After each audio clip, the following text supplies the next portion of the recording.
Hey everybody, my name is Lauren and welcome to Caught Up in a Book with Lauren. Here on this YouTube channel, you can expect book reviews and more for the culture. Today I am bringing you a book review, and this book that we are reviewing is titled The Black Hamptons, and it is by Carl Weber, and it is co-authored by LaJill Hunt. If you are a fan of African American writing overall, you are probably familiar with Carl Weber. Carl Weber has had an extensive career. He has written many books, co-authored other books as well, and he is also responsible for bringing us Ashley and Jaquavis. He is one of the first people to have discovered them and gave them their first book deal. But this book, The Black Hamptons, is the first in what I believe will be a series, because Carl is one who will give us a series, not, I guess, The Family Business has quite a few books, but he will give us a series, and luckily though, he also gives us a complete book with each one of his books within a series. So you don't get those abrupt cliffhangers and things like that. You want to get a full book, and maybe you'll get a hint of, something that will linger and be answered in the next book, but it won't have you feeling like, why didn't you just make these two books one, or anything like that. You're going to get a full experience from that one book in the series, and I feel he has continued that with this book, The Black Hamptons. If you are not familiar with the Black Hamptons, maybe not personally familiar, you are familiar with the have and have-nots. And I think that is sort of what is hinted at in this book. It's more about what goes on amongst the people that have, okay? The people that have money, power, respect, all those sorts of things. So the Black Hamptons, the Hamptons overall is very exclusive, you have to have a certain amount of money, clout, that type of thing to be associated with the Black Hamptons, with the Hamptons, which is located outside of New York City within the state of New York. It is some beachfront property in the area. So overall, Carl Weber is, I would place his work in the category of African American fiction, or simply fiction with an urban fiction flair. Little urban fiction flair. And the reason why I say that is because he still talks about, in a lot of cases, drugs, violence, that sort of thing. Definitely the nitty gritty. But it is presented with very opulent circumstances. So with Carl Weber, in many cases, we don't get people that are on the come up. They have already came up, okay? They already have the money. They already have the power. They already have the respect. And some of the things that we hear and see in other books that are like strictly urban fiction, very urban fiction, very gritty and grimy, people in his books have been there and done that already. So now they are in the highest of the high in a lot of cases. So it's also, I have to say, sometimes a little bit mature. I think because it's not, teenagers and 20-year-olds out here doing stuff on the come up. These people have been there, done that. They are established. So a lot of his books, including in this one, you're going to get mothers, and I mean like mothers with adult children. You're going to get the grandmothers, the matriarch of the family, and the patriarchs of the family. You'll definitely get layers. I see that in his book. It's often multi-layered, like multi-levels of family, or passing down the family business, that sort of thing. So you do get like a mixture. You have a sprinkle of younger characters, but a lot of times the people in his books, I would say, are more mature.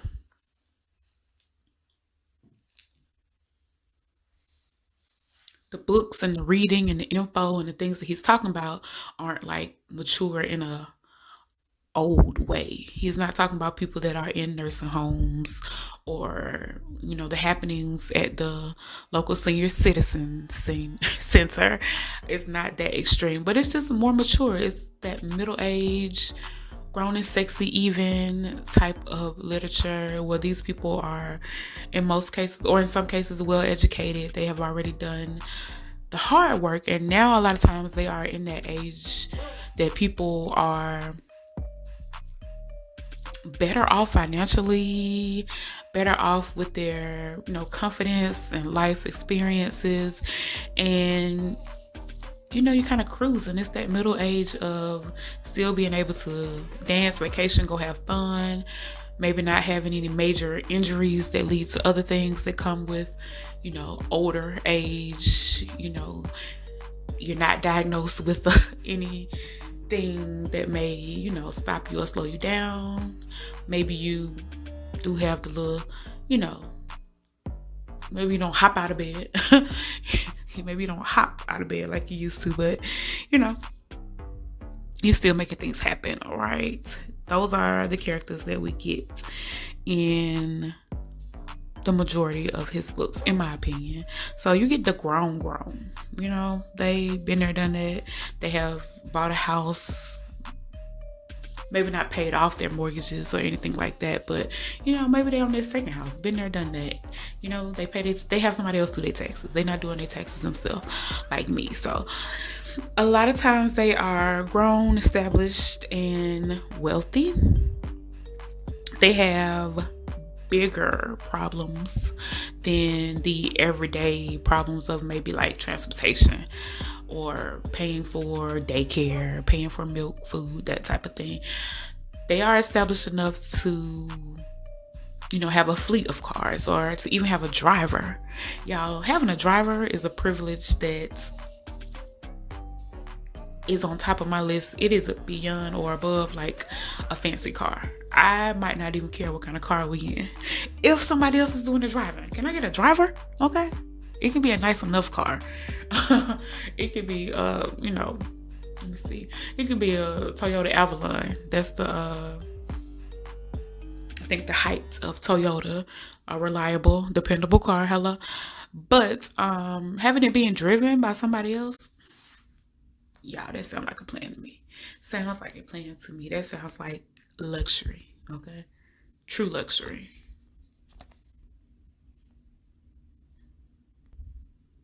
Anyway, so in this book, we are introduced to the Britton family.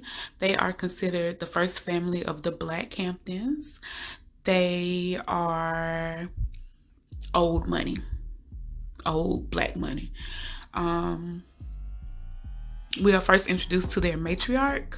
Her name is Carolyn, and I would have to assume she is in her 60s, probably right at 60 possibly, but 60-ish. She has 2 adult sons. That's why I assume that she is grown, because one of her adult sons also has a son, and he is 21, or right at 21. So if they all had their kids at about 20, she would be at least 60. So her sons' names are Malcolm and Martin, and her grandson's name is Jesse. It's very cute that they all have the same name as some key historical figures in Black history. Malcolm Martin and Jesse. That would be Jesse Jackson.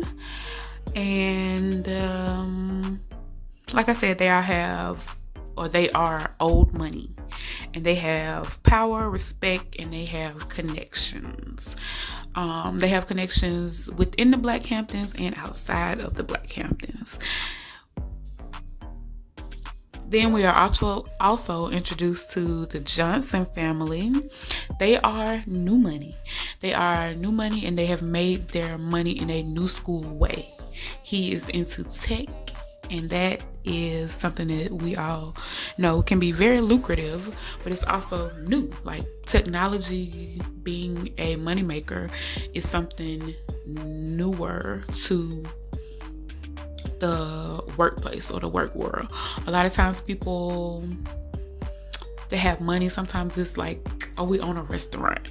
You can own a restaurant throughout time. Maybe have a chain of restaurants, things like that will forever probably be a source of income or a source of richness for certain people. But it's old. It's like a classic. You know what I'm saying? Something with tech and technology, those are new. That's something that's going to be probably within the last 30 to 40 years, I'm going to say. I'm sure Apple and Macintosh and certain elements of Windows maybe within the last 50 years or so. But it's not going to go back but so far in time for the type of technology that we're talking about, like including the internet, involving the internet, that sort of thing. So the Johnsons and the Britons are neighbors in the Black Hamptons.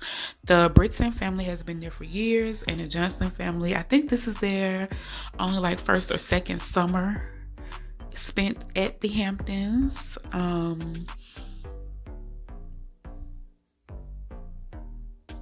So of course, you know that people with old money and people with new money do things differently. From my experience, just seeing things, people with new money, think about people that new rappers and things like that. They're going to be flashy. They want you to know they got money. They remember the struggle. Okay. They remember the struggle. So having all this jewelry, all these cars, all that sort of thing, it is something that they relish in. They're going to show it off because they remember the struggle. They remember when they didn't have it. They remember what it was like. And so they have to kind of validate themselves by showing everyone else. People with old money move kind of quieter than that. They are used to certain things, especially if it's like generational money. They are used to certain things. So they don't have to show you that they're rich with the things that they buy. They kind of show you with their actions, taking a quarterly vacation when some people can't take one vacation a year, that sort of thing. Oh, we're going to vacation here for this, that, and the other. Having multiple homes, having a summer home. What is a summer home? We got one spot. Okay, that's the spot. My summer home maybe can be at my mama's house for a week or my sister's house for a week, or going to hang with your cousins at their house. But having multiple homes, owning these homes, having access to them, and these people also have servants and drivers and all that sort of thing that they are used to, is expected. They wouldn't know how to probably function without it. Whereas people with newer money, they remember, they know how to cook for themselves. They know how to make breakfast. They know how to clean up after themselves. They know, and now they don't have to do it. A lot of times they don't do it, but I think they still can have that relatability factor. All right, so the Johnsons are a husband and wife team by the name of Sydney and Anthony. They have college-age kids, so I'm going to assume that they are in their early 40s. But they so far don't have the best relationship with their bougie neighbors, the Britons.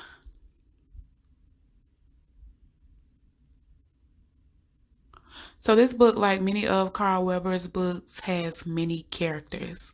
And I do think sometimes books have to have many characters because in life we have many characters surrounding us, but it can be overwhelming. For me, it was overwhelming at some point.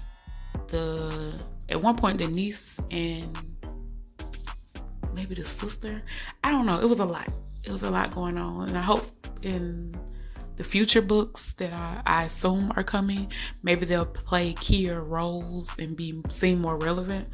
But this book had a lot of characters in it. We have the chief of police, or the sergeant. He was the sergeant. The girlfriend, the son, the sister, the cousin, her husband. It was a lot of them in this book, y'all. I think it was about 10 main-ish characters. But the main characters are the ones that I gave you. Carolyn, her two sons, Martin and Malcolm. I guess we can throw Jesse in there. the chief of police, his son, and then the Johnsons, Sydney and Anthony. I will say that Sydney and Anthony have a healthy sex life. We can assume they have a healthy sex life. They were getting naughty in a car. She also still, put on lingerie and everything for him, which is cute. I will say I think with Carl Weber's books, you don't get the super hot and heavy, it's not solidified. With the sex scenes, you get the idea, you get the gist. They do the job as far as letting you know what's going to happen or happening next, but it's not very detailed and vulgar like we can sometimes expect from romance books and urban literature, that sort of thing. So in addition to all the main characters and then the secondary characters, you also have judges, lawyers, additional police people in the book. It's a lot. There are several storylines going on at one time, which in this case I feel like it worked out, but sometimes that can be overwhelming as well. But for this book, the setting is over one summer in the Black Hamptons. It starts out at Memorial Day weekend, which is the unofficial start of summer in most cases. We find out that Carolyn is well respected and a powerful, kind of controlling person in general. She's used to having control. She's used to saying something and people either following her directions or them making it happen for her. She has a lot of control and say so in even her children's lives. We also learned that Anthony Johnson is probably considered a weaker man. So the two kind of protagonists and antagonists in the story are very opposite. One is powerful, strong, probably an alpha, and Anthony is more like a beta, I would say. He used to be chunky and he has lost a lot of weight, but he is still tempted by food and uses food to cope, and we see that in the story. So he's a person that needs money kind of in order to be and feel powerful. Him having money allows him to be in a position of power. Whereas Carolyn, yes, she does have the money, but because she has connections and making things happen, it's different. Anthony also has a wife that kind of runs over him a little bit. She knows how to manipulate him, I would say, kind of letting him be the leader as far as, oh, you make the money, this, that, and the other. You go ahead and make that money, boo, because I'm going to spend it the way I want to. I'm not going to consult you. I'm going to do this, that, and the other, that type of thing. Go ahead and make that money. I'm right behind you while you make that money. But while you're making it, I'm spending it, okay? It's going out the back door, that sort of thing. And I will say that it's different for us to see a man dealing with food and body and weight issues. We don't get that too much in general life overall, but especially not in books, and especially not in books written for Black people and by a Black man in this case. We usually see women eating their feelings or things like that, but I will say it's kind of, I guess, refreshing and different to see a man deal with his feelings through food and also deal with his food issues and insecurities. The real drama in the book starts when we find out that there is a piece of land that sits between the properties of both Carolyn, Britton, and the Johnsons. So they have a neighbor who has lost their home or will no longer be living there, and both families, particularly Sydney and Carolyn, want that land for themselves. Okay, they definitely want them for different reasons, but that is the point of back and forth in the book. And maybe I'm a little naive or just thinking differently, but I don't understand why they couldn't have split the land.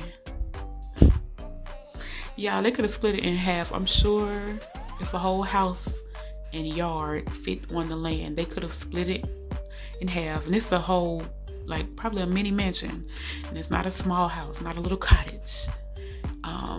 They could have split the land in half and possibly done both of the things that they wanted to do. Nice fence or tree line could have separated them even more, but that's too much. Too much, like, right? You gotta have some drama in the book. And also, I may be naive to the gist of it, I guess you could say. Maybe it is a bigger deal than what I'm thinking. But I was like, oh my gosh, why can't they just split the land in half, Or even, I don't know, a third and and 2/3. They just could have divided it some kind of way and had enough for you, enough for me, and we can go about our life and try to be as neighborly as possible. But y'all don't even want me to get on the topic of neighbors because you just don't, okay? So the major conflict in this book was the land, but you also have a lot of plots and themes going on. Carolyn is not being 100% truthful with her children. She is keeping secrets, keeping big secrets from them, in my opinion. The Johnsons have their issues too. I feel like Sydney's sister, whose name escapes me right now, could be an element of strife for their marriage and relationship overall, but she also kind of intermingles and intertwines her way into the Britton family as well. And I think she sees her sisters come up and she wants to try to come up too. And I hope it's not like a by any means possible type of thing, but I think she would like to come up as well. Because right now she's very dependent on her sister. And she also wants what her sister has. And her sister has been helping her, doing things for her, all that type of thing. But I know that could cause a strain on any relationship, especially a marriage. Within the book, you do get a few, twists and turns. I think everything is kind of like a slow roller coaster. It's not, just turns and twists in every turn. It's kind of like a slower, less dramatic ride. But it also sizzles. It's got a little sizzle to it. And like I said, it definitely left the impression that there will be a second book. At least a second book. Because we have some secrets that are starting to leak. And we need explanations, okay? If you are familiar with Carl Weber's work, then you know that a lot of his work has been turned into TV shows. And this one is no different. This show has a TV show. I think they're calling it a mini-series. But it's been adapted into a television show. And it is available on BEC Plus. I have watched the show, and pretty much it's true to the book. It's casted pretty well, in my opinion. You got familiar faces like Vanessa Bell Calloway, Lamont Rucker, who is also in The Man in 3B, which is another Carl Weber book turned movie. You also have Elise Neal and even Black China in the television show. I will say that, and this is no tea, no shade, that they need a little more chocolate on the set, okay? The girl from My Wife and Kids is on there. It's a lot of light-skinned people on the show. No tea, no shade. And I really don't remember complexion being mentioned in the book. Not saying that it wasn't, it just didn't stick out. A lot of times people, when they try to make differences with complexion and things like that, it's for a purpose. So you're gonna know somebody is light skin, you're gonna know that somebody is chocolate, and you're gonna know these things, but none of that stood out to me in the book. So in my personal opinion, it's very disappointing in the TV show that everybody got to be light skinned. Can somebody be brown? Okay. I will say that I guess old money and colorism can kind of go together when you think about, stories. I don't know if it's factual or not, but stories of the fraternities and sororities, stories about other organizations such as Jack and Jill and the Lynx and those sort of things. And you hear about the brown paper bag test. Come on, girl. When you hear about things like the brown paper bag test, those kind of things can be hand in hand with old money, old black society, that type of thing. So maybe that's the angle that they're coming from. But if so, I wish they would explain that and have that be like a factor or an underlining thing with, I need you to be with this woman because she does pass the paper bag brown test. I wish it was explained or brought up for real. Like I said, I don't recall it being a factor in the book. I may have missed that, but for sure in the TV show, it seems to be a factor. And it seems like black people aren't allowed to come in every shade of the rainbow in Hollywood. It seems like we have to either be light bright, almost white, or you gotta be midnight blue black to be, in Hollywood. And it's like, where do people like me fall in? Where do people like me fall in between? Where do the majority of people fall in between? The majority of black people, I say. Where do we fall? Why don't we get as much representation? Yeah, I'm sorry, I didn't mean to go off on a tangent. But colorism and old black money can sometimes go hand in hand. And I don't know if that's what they were going for, but that is what I see in the TV show. So the book, like I said, is full of secrets, all kind of secrets, family secrets, secrets related to sexual orientation, secrets related to life and death, people being alive or being dead, that sort of thing. Okay, so this is definitely a fiction book. It's not urban fiction, but it works. This will be more universally acceptable because everybody doesn't like urban fiction, which I do understand. But no rowdy or raunchy sex scenes, no clubs, no sex, drugs, rock and roll, that sort of thing. You get a little hint at a little sex, drugs, rock and roll, but nothing major, nothing off-putting. Okay, and then drama. And lots of shade and sneaky behavior. Just that sort of thing. Okay. Lots of side eye. What is going on here, honey? That type of thing. I will say that overall, I would probably give this book a 3. I feel like there were parts that could have been amped up maybe, and it probably could have went up to like a 4 if they would have been, amped up or even maybe written in a different way. And there were other parts that probably could have done without, that sort of thing. That would have given it a 4, but right now it's just going to be at about a 3, maybe 3.5. Overall, I would still recommend the book. I think you should read it because I am sure that the books to follow will be sizzly too.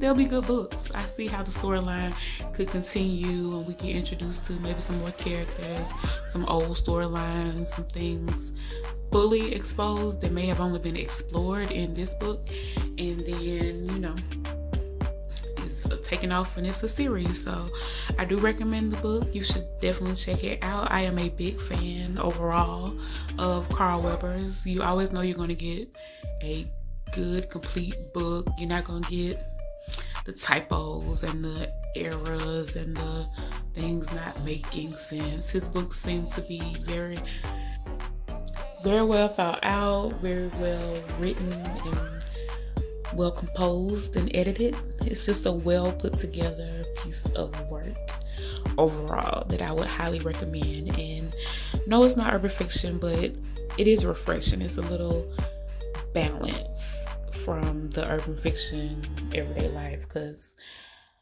the violence and the overwhelming sex and all that stuff can get overwhelming, and it can get old. Okay, it can be on repeat in a lot of these books. It's just on constant repeat and replay. But with this book, I would say it's like mild and tame to a degree, but you still get a little bad and bougie. And if that sounds like something you would be interested in, you should definitely check out The Black Hamptons by Carl Weber. If you have made it this far in the video, I would like to tell you thank you. Thank you for listening to this video. Please like the video, share with others who might appreciate this same type of material, and make sure that you subscribe so you know when I post my very next video. If you read The Black Hamptons by Carl Weber, leave a comment down below and let everyone know what you thought of the book. Leave your rating. Let us know what stood out to you about the book. If you are a fan of Carl Weber, why do I want this man's name to be Carl? If you are a fan of Carl Weber, please let us know your favorite book down below in the comment section. Again, thank you very much for watching, everybody. I will talk to you next time. Happy reading, everybody. Bye-bye.